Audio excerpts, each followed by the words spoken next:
Entering JCF, we have field 1. The back line of the end zone is the same yellow back line for soccer with the cone marked right here.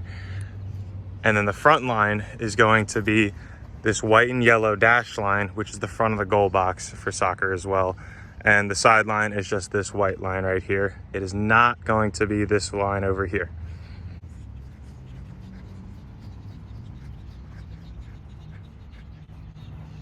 The other sideline is going to look similar with this back line, this back cone being on the yellow line, and this front cone being on the white and yellow dash lines, with this white line being the sideline.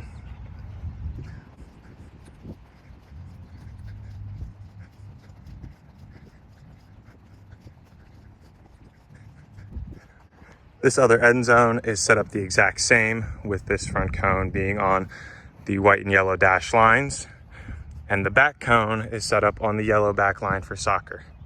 Remember to move the goals back all the way towards the fence. Now moving to field 2, the setup is the exact same, just on field 2. We have the front cone on the white and yellow dash lines, with this white line being a sideline, and we have this back cone, same on the yellow back line for soccer. It looks the exact same on that side as well.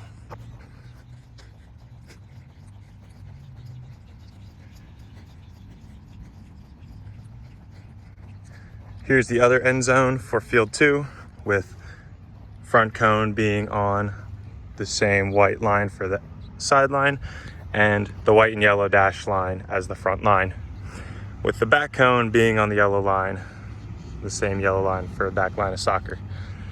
If we can, try and use the circular cones as seen here and throughout the rest of the video instead of the triangle cones, but if the triangle cones are what's left, use the triangle cones.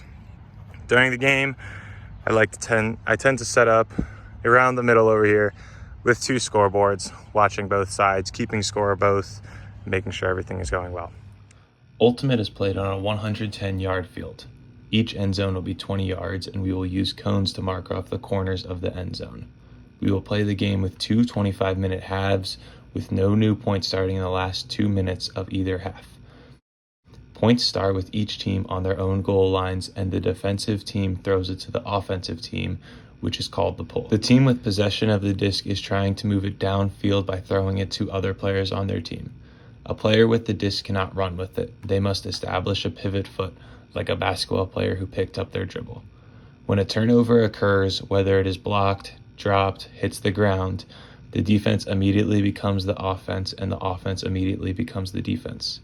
To score, a player has to catch the disc in the end zone they are attacking. After scoring the point, that team is now the defensive team, regardless of if they started on offense or defense in the prior possession.